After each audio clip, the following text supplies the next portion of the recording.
अस्सलाम वालेकुम। आज हम तारीख के एक सबसे बड़े, सबसे मशहूर ज़हन यानी एल्बर्ट आइंस्टाइन की नाकाबिले यकीन ज़िंदगी की कहानी जानेंगे। ये कहानी सिर्फ साइंस की नहीं, बल्कि तजस्सुस, हिम्मत और इस बात की है कि एक छोटा सा ख्याल भी कितनी बड़ी तब्दीली ला सकता है। यही तो सबसे दिलचस्प सवाल है ना? आइंस्टाइन की कहानी हमें यही सिखाती है कि शुरुआत चाहे जैसी भी हो, अगर सही सवाल पूछने की हिम्मत हो तो इंसान कहाँ से कहाँ पहुँच सकता है। तो आइए इस सफ़र को शुरू करते हैं। तो हर बड़ी कहानी की तरह इसकी शुरुआत भी बचपन से ही होती है। आइंस्टाइन की ज़हानत की पहली चिंगारी किसी किताब से नहीं, बल्कि उनके अपने तजस्सुस से भड़की थी। जरा सोचिए, अल्बर्ट आइंस्टाइन की साइंस में दिलचस्पी की वजह बना एक मामूली सा कंपास। जब उन्होंने देखा कि इसकी सुई हमेशा एक ही सिमत में रहती है, तो वो हैरान रह गए कि आखिर वो कौन सी अनदेखी ताकत है जो उसे खींच रही है। बस यही एक सवाल, यही तजस्सुस उनकी जिंदगी का मकसद बन गया। अच्छा, तो ग्रेजुएशन के बाद आइंस्टाइन की जिंदगी कोई फूलों की सेज नहीं थी। उन्हें बहुत सी मुश्किलात का सामना करना पड़ा, लेकिन कभी-कभी बड़ी कामयाबियां बहुत ही गैर मुतवक्का जगहों से मिलती हैं। यकीन करना मुश्किल है ना कि जिस शख्स ने आगे चलकर फिजिक्स की दुनिया बदल दी, उसे कोई भी यूनिवर्सिटी नौकरी देने को तैयार नहीं थी।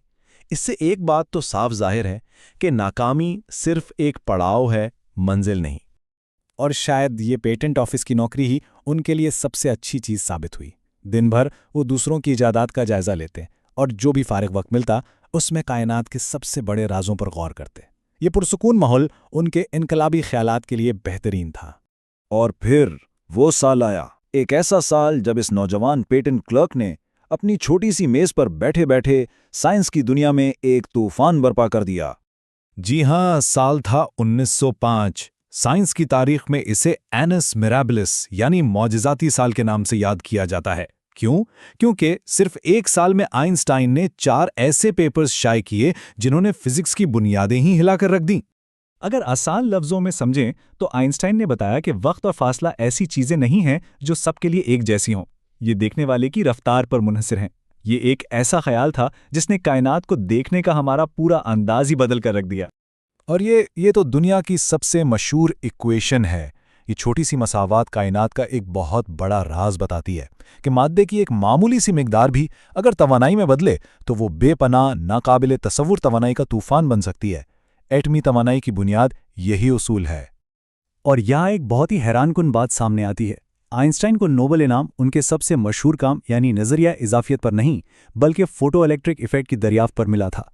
इससे अंदाज़ा होता है कि उनका काम कितना वसी और अहम था।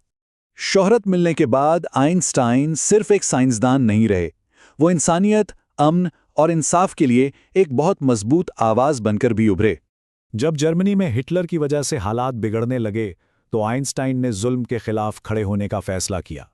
वो जर्मनी छोड़कर अमेरिका चले गए और अपनी बाकी ज़िंदगी प्रिंसटन यूनिवर्सिटी में तहकीक करते और इंसानी हकूक़ के लिए आवाज़ उठाते हुए गुजारी। उनके अल्फाज बताते हैं कि वो सिर्फ एक अजीम साइंसदान ही नहीं, बल्कि एक बहुत गहरे मुफक्किर और इंसान दोस्त भी थे। वो समझते थे कि दुनिया के मसाइल का हल जंग में नहीं, बल्कि एक दूसरे को समझने में है। तो आखिर में सवाल ये उठता है कि आइंस्टाइन ने अपने पीछे क्या छोड़ा? उनकी मीरास सिर्फ कुछ साइंसी फॉर्मूलों तक महदूद नहीं, ये इससे कहीं बढ़कर है।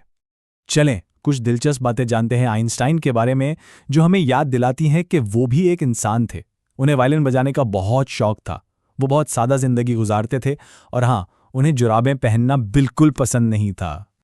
उनका जिस्मानी वजूद तो इस दुनिया से चला गया, लेकिन उनके ख्यालात, उनके नज़रियात आज भी जिंदा हैं। वो आज भी हमें कायनात के बारे में सोचने और नए सवालात पूछने की तरगीब देते हैं। उनकी मीरास हमेशा कायम रहेगी। आइंस्टाइन की कहानी का सबसे अहम सबक शायद यही है, एक छोटे से कंपास ने उनकी दुनिया बदल दी। तो सोचिए, हमारे इर्द गिर्द ऐसी कौन सी चीज़ है जो हमें सवाल पूछने पर मजबूर करती है? क्योंकि क्या पता हमारा अगला सवाल ही दुनिया बदल दे।